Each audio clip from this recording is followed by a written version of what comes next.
Right, yes, I am Emma Hopkinson-Spark. Most of you that have been to CTO Craft events before will probably recognise me, and I'm going to be a different version of LJ tomorrow as well, so you'll see me a lot more on stage. I'm currently Director of IT and Digital Services at Goldsmiths, University of London. My first foray into higher education. It's quite an experience. Anybody that wants to vent over lunch, I am here and we can rant about it.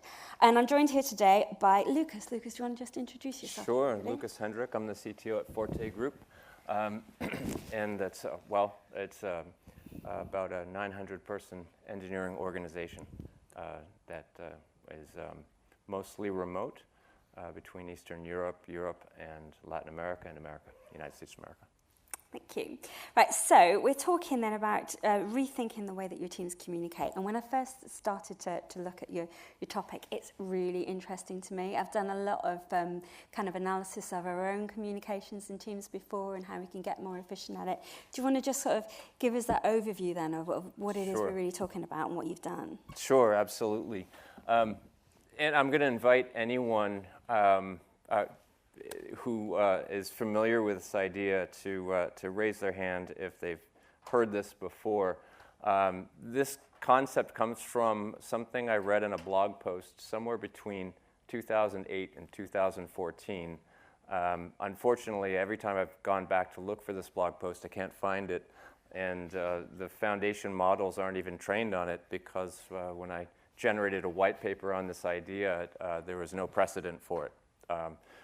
So if anyone wrote that blog post, I really would appreciate you'd say so, and then I can credit you with it. Otherwise, I'm going to take the idea and go with it.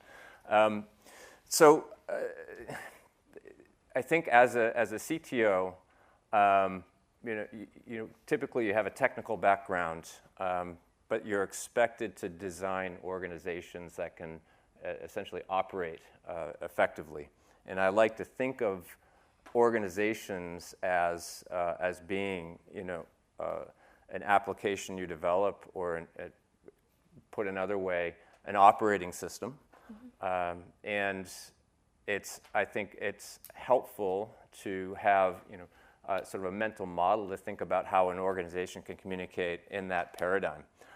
And that's what this is essentially a paradigm or a framework where every communication that occurs within an organization follows this pattern. It's either a task, a log entry, or an alert, just as an operating system, will alert you. It's ephemeral, it pops up, you take an action, it goes away.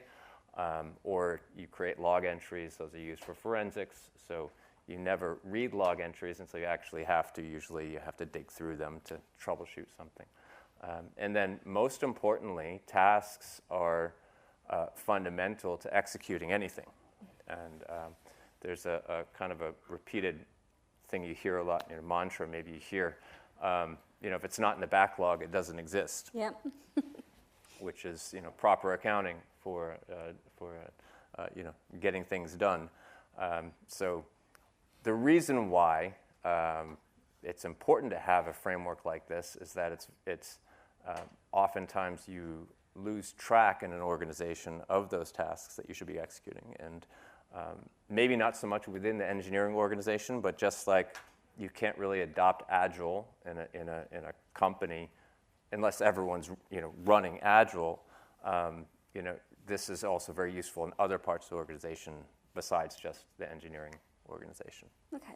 So could you tell us a little then about, I guess, what problem you were trying to solve when you framed this then, yes. and came up with it? Because it doesn't just come from nowhere, does it? Yeah. I'm sensing trauma. Like there was something you needed to fix, right?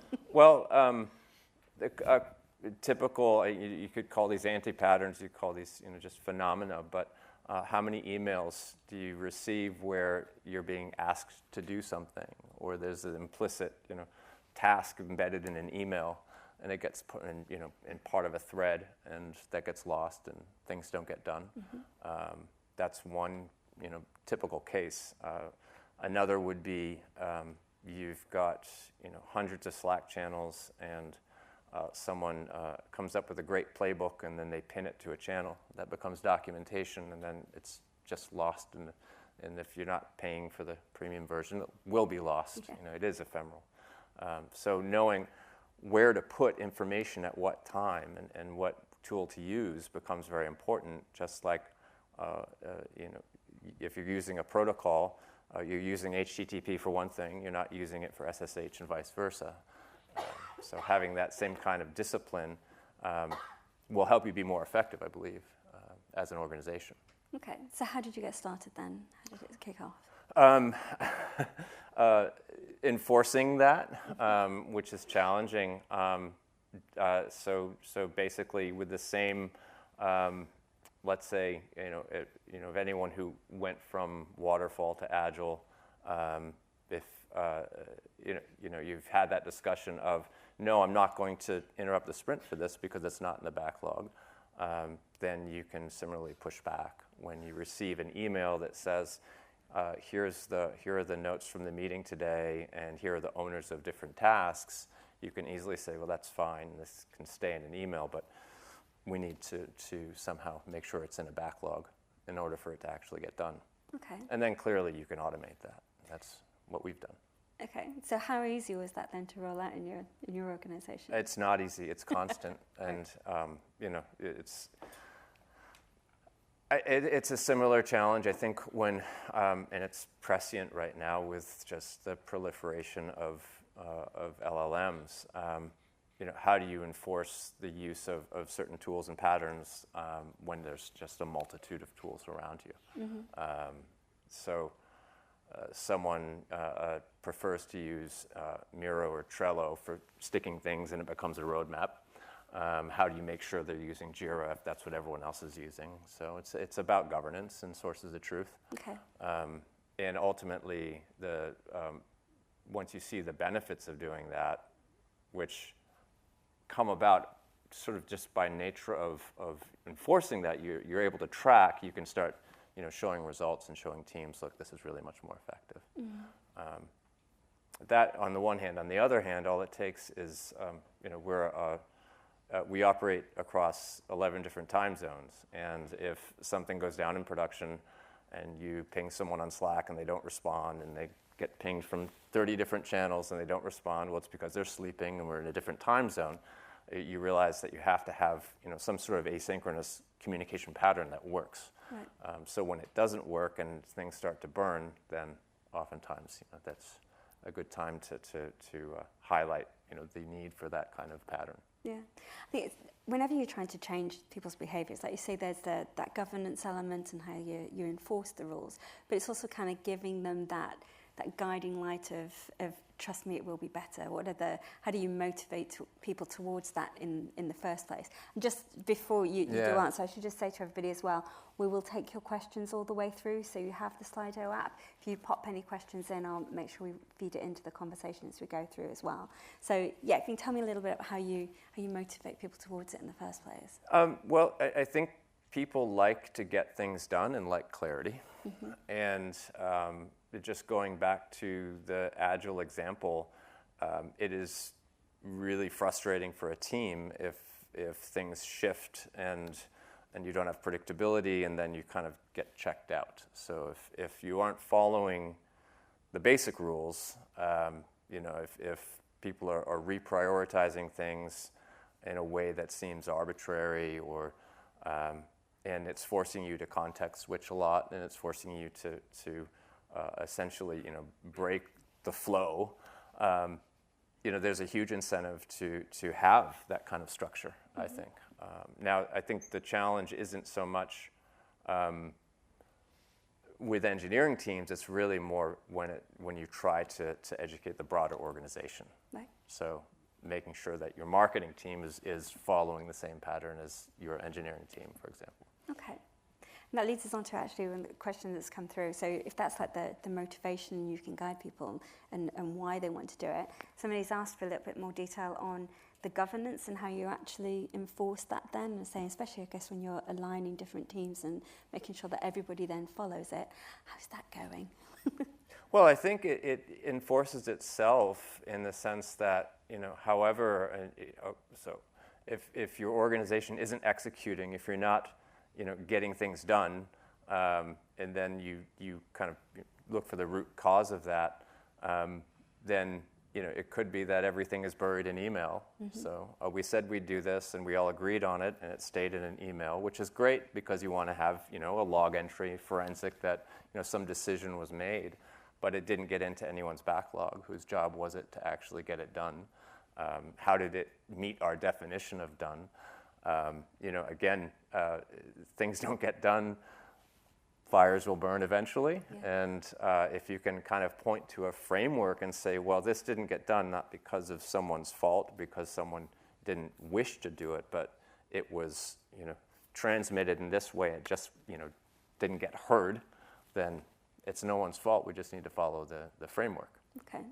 So on a really practical level, how are you doing that? Like, you're not the sprint reviews. You're not the police, are you? And Well, no, of course. Sprint reviews, really, and this answers the metric question too. I mean, any metric you have is a baseline. If you're using DORA metrics, what's your mean time to resolution? So something happens, and instead of hitting someone on Slack when something is urgent and needs an action, I send an email on a Sunday evening.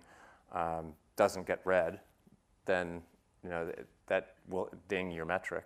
Something won't get done. And if you have a production incident, those are usually pretty visible too. Mm-hmm. There was that question about metrics. I think that we've answered as well. Let's have a look. Have you had any security issues with the company info leaking from Shadow IT? What did that? I can't really talk about security issues in a broad sense. Just because, but not because of following this framework implicitly. If you don't have your email configured correctly and you send an email to someone outside your organization, that's not the framework's fault because I told you to put that in an email. But I think it's shadow IT. So in the sense of using other tools, absolutely. But that's kind of what this framework solves for, is that you decide if we're going to have our alert mechanism, we're going to use Slack. We're not going to use Slack and Teams and some other platform. We're only going to use one tool. Mm-hmm. So for each part of the framework, you want to have one tool that you use. If you don't do that, then it kind of falls apart. Those are kind of the ground rules. I think this is an interesting thing that's come through. So if you're automating the creation of those tasks and into the backlog, how are you determining priority then? Oh, I think that's a great question. It's kind of a different discussion, and we have a framework for that. We like to use RICE for prioritization. If you're familiar with RICE, it's reach, impact, confidence, and effort. And obviously, if you have a way of capturing those variables, you can automate the prioritization. Does that happen? Usually those discussions are, sort of outside of the scope of something you can automate. Right. But you can easily, once you review your backlog and apply that, you can. Okay. So if somebody wanted to take the principle into their own work environments as well, then where should they start? Where do you think, how would they go about that getting started? Well, I think it starts with, first looking at what tools you use to communicate. Mm-hmm. And is there any kind of governance around that communication? Is there thought about that? Has that been constructed in a way that there are any rules in general?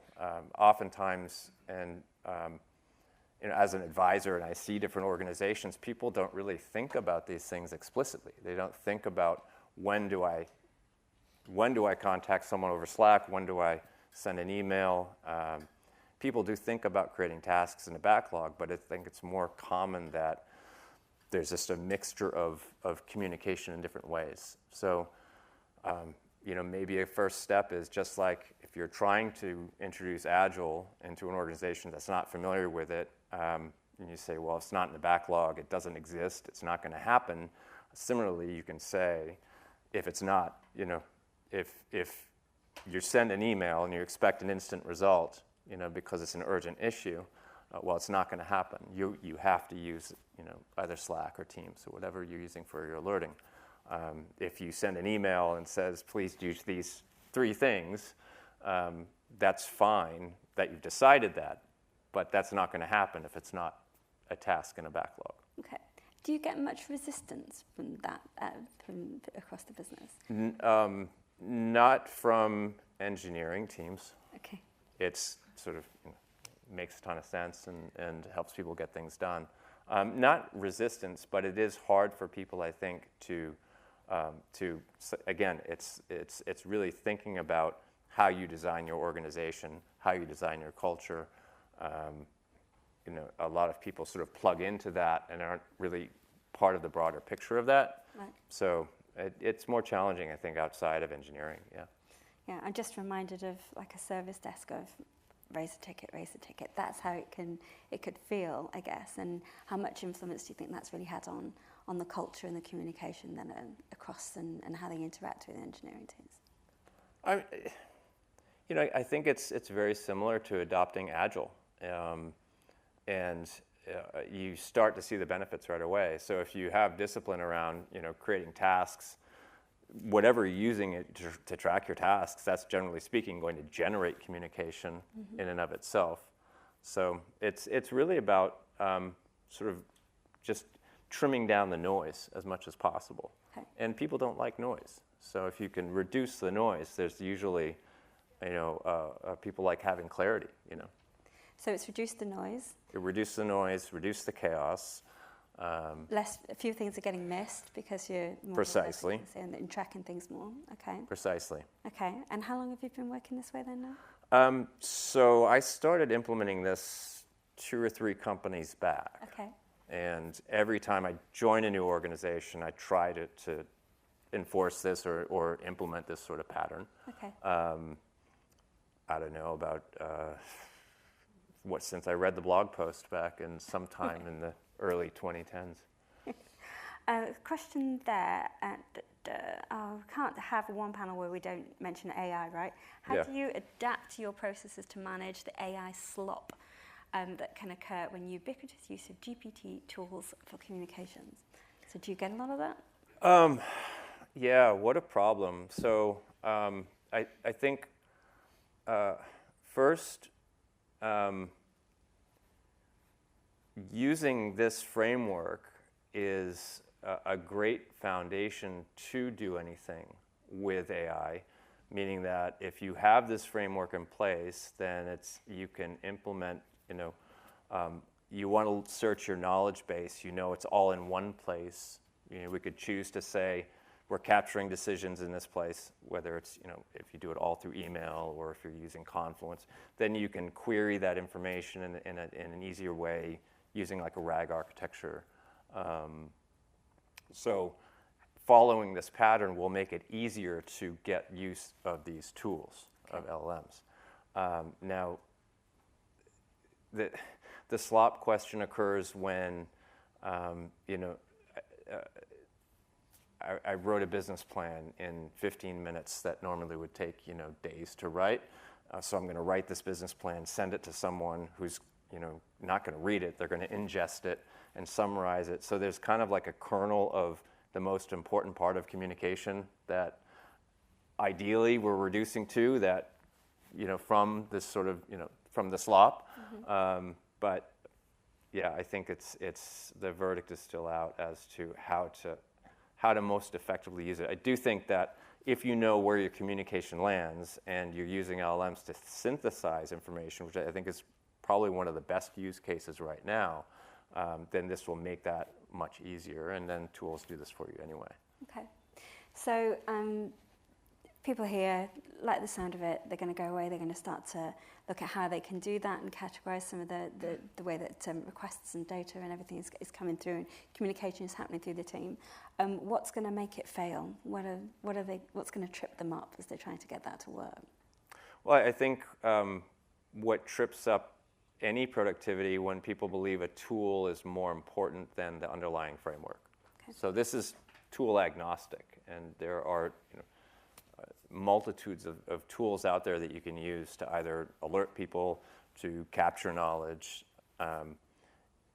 If you don't agree on your source of truth, then you're never going to really get there. So I think that the hardest thing to do is just to restrict people from using the multitude of tools and follow this particular framework. On the other hand, the benefits of it tend to, people see them quickly enough that people are encouraged to do so. Okay. So the principles that you're working to when you try and set this up is around being more asynchronous. It's about, like you say, if it's not in the backlog, it's not going to happen. And Yep, absolutely, absolutely. Okay, so we've just got a couple of minutes left. So someone's going to get started, they're going to go away, they're going to look at it. What's the single thing then that they could do tomorrow that would actually make a difference to them and how to get started? The single thing you could do, so first, I'm happy to share, there's kind of a presentation in a white paper I can share that fleshes this out a bit. In some ways, I think it's so simple that it's hard not to really grasp the idea. It's just a question of following it. But the simplest thing is if someone sends you an email and it tells you a bunch of stuff that needs to get done, push back on it and say, well, this stuff needs to go into a backlog. Mm-hmm. And if they say, well, no, I don't have a backlog because I'm in marketing. Well, marketing should have a backlog, or whatever other part of the company should have a backlog, not just engineering. It strikes me that you could probably use it just for managing your own to-do and the communication that comes into you as well, and get it right for yourself and start small in your own team and then move that out as well. Have you ever done that just for yourself? Oh yeah, well I absolutely. You lead by example that way. But I haven't been successful getting my daughters to follow this framework at all. Kids are the worst, and right? They keep changing tools, and now a lot of this happens through memes on TikTok or Instagram. So, yeah, my husband resists the Kanban on the kitchen wall constantly, but apparently it does not help my daughter for her homework. But yeah. Okay. Cool. Right. We have just a minute or so left before we move on to the next panel anyway, but we'll probably just wrap it there rather than jump into something else. Thank you very much, Lucas. Thank you. It's a pleasure. Thank you. Everybody. Thank all of you. Thank you.